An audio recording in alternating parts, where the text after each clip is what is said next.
할렐루야. 아멘. 앞뒤적으로 인사 한번 하겠습니다. 잘 오셨습니다. 한번 인사하겠습니다. 다시 한번 인사하실 때에 은혜 많이 받으세요. 한번 인사하겠습니다. 아멘이십니까? 아멘. 오늘 우리에게 주신 본문 말씀을 통해서 함께 은혜의 시간 되시기를 간절히 소망합니다. 온실 속에 자란 화초라는 표현이 있습니다. 무슨 뜻인지 다들 아실 것이라 생각됩니다. 어려움이나 고난을 당하지 않고 그저 곱게만 자란 사람을 비유적으로 이르는 말이지요. 저희 어린 시절 신앙생활을 돌이켜보면 마치 이런 온실 속에 자란 화초와 같았다라는 생각이 되어졌습니다. 목회자인 아버지 밑에서 모든 신앙생활을 점검받고 또 교육받으면서 자랐던 것이지요. 그러다가 온실 속에 자란 화초 같았던 이 저의 신앙생활이 마치 180도 변화하게 되는 사건이 생겨나게 됩니다.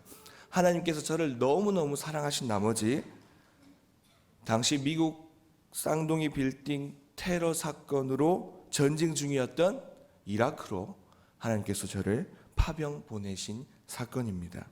흔히 자녀들이 부모님을 떠나서 독립을 할 때면 보통 학교를 멀리 가게 되거나 그래서 기숙사 생활을 시작으로 그렇게 독립을 하곤 합니다. 그런데 저는 군대를 가기 전까지는 그야말로 온실 속의 화초로 부모님과 함께 그렇게 자라왔었는데요. 대학 시절에도 저는 딸도 아닌데 매일 밤 9시 50분만 되면 아버지께서 전화가 옵니다. 와서 어디냐? 언제 들어오냐? 이렇게 물으시면서 조금도 제가 다른 길로 빠져가지 않도록 그렇게 저를 키워주시고 훈련시키셨습니다. 그렇게 부모님 밑에서 생활적으로나 그리고 신앙적으로나 온실 속 화초로 자랐던 제가 국내 다른 지방으로 간 것도 아니고 다른 나라로 유학을 간 것도 아니고 온 세계를 충격에 빠뜨렸던 미국을 테러한 이라크로 군인 시절 파병을 가게 된 것이지요. 군인 신분으로 파병의 임무를 받고 들어간 이라크의 생활은 어떠했을까요? 나라를 대표해서 군인으로 간 거기 때문에 최신식 장비들을 보급받았습니다. 그러나 중요한 것은 그곳은 어디입니까? 전쟁터인 이라크였다는 것이죠. 어디를 가든지 실탄이 장전된 총을 항상 가지고 다녔습니다.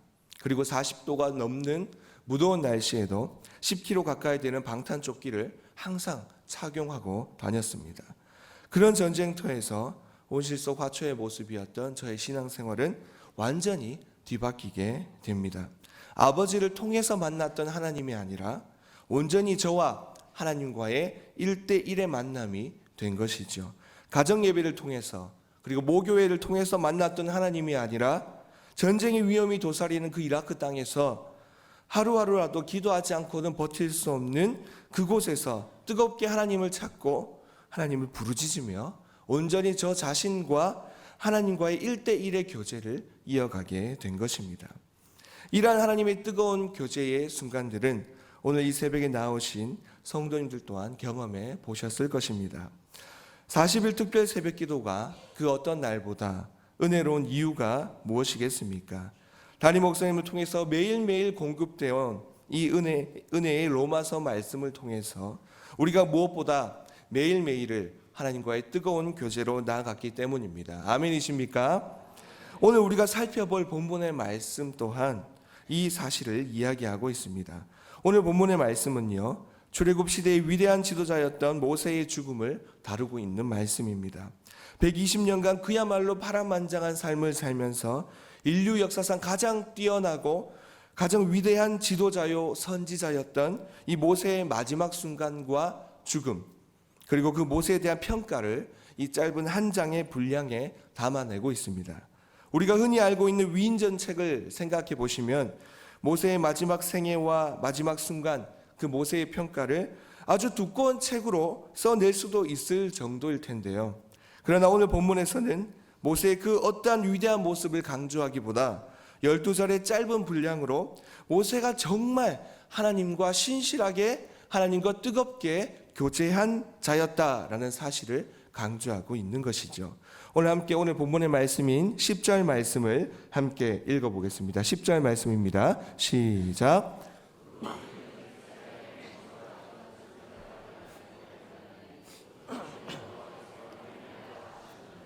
아멘. 10절 하반절에서 확인할 수 있는 모세에 대한 평가는 무엇입니까?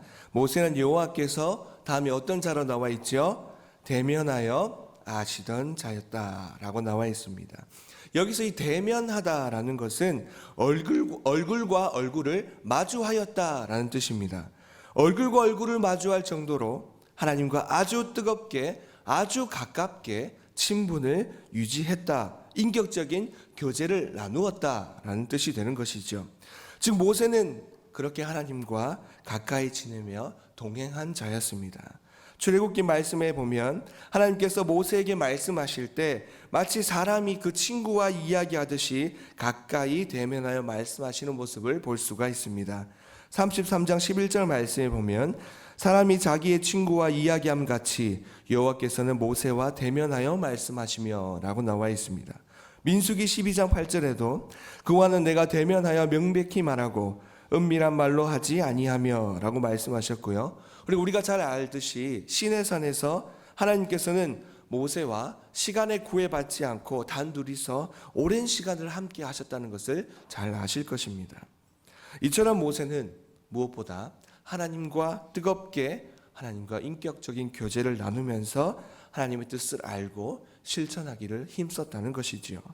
하나님과의 교제를 무엇보다 중요시하였던 모세. 모세는 오늘 본문에서 그 자신의 생의 마지막 순간까지도 하나님과의 깊은 교제의 시간을 가졌습니다. 오늘 본문의 말씀 1절부터 4절까지 말씀입니다. 모세가 마지막 그 순간을 보내고 있는 장면인데요. 이 장면을 보시면 하나님께서는 언약의 땅을 모세가 죽기 전에 구체적으로 보여주시고 있지요. 모세는 자신의 생의 마지막 때에 하나님께서 명하신 명령에 따라서 1절 말씀에 보면 느보산에 올랐습니다.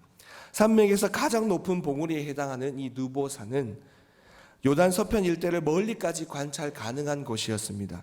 이는 곧 하나님께서 모세에게 약속의 땅 가나안 전체를 보여주셨다는 뜻이 되지요. 결국 죽게 되고 그 땅에 들어가지 못하는 모세에게 왜 하나님께서는 언약의 땅, 이 땅을 보여주신 것일까요?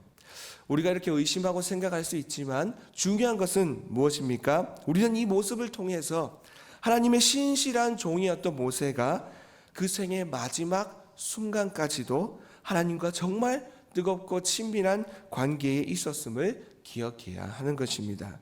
고난 당하던 이스라엘 백성들을 애굽에서 탈출시키고 40년간 광야에서 이스라엘 백성들을 인도하면서 한 시대를 이끌었던 모세였습니다. 이러한 모세가 비록 약속의 땅엔 들어가지 못하였지만 하나님과의 친밀한 교제 속에서 특별한 하나님의 은혜로 죽기 직전 산 꼭대기에서 하나님께서 주시겠다고 하신 약속의 땅을 바라볼 수 있게 된 것이죠.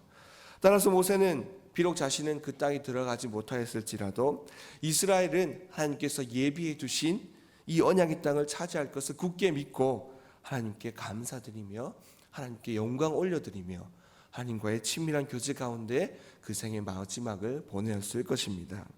이렇게 모세는 그 마지막 순간까지 하나님과의 뜨거운 교제, 친밀한 교제 속에서 기쁨과 평안을 누렸습니다.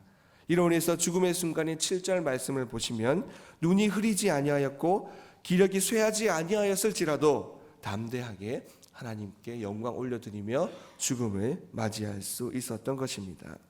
따라서 오늘 이 새벽 신명기 말씀의 대단원을 장식하는 마지막 말씀이자 위대한 지도자였던 모세의 죽음과 그에 대한 평가를 우리가 생각할 때 기억해야 할 것은 무엇이겠습니까?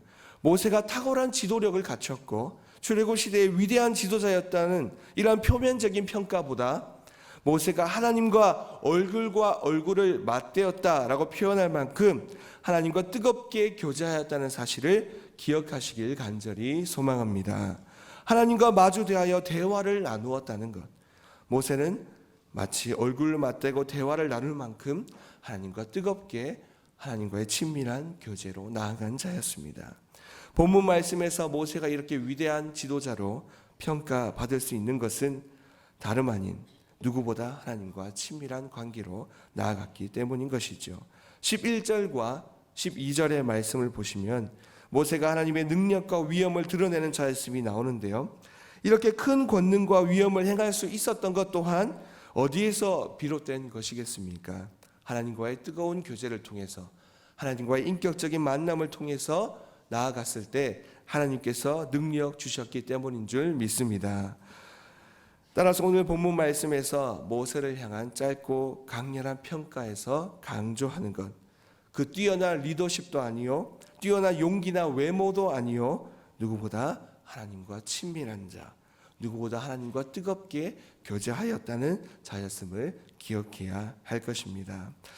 40일 특별 새벽기도가 오늘로서 대장정의 끝을 또 나기에 끝을 마무리 짓게 되지요.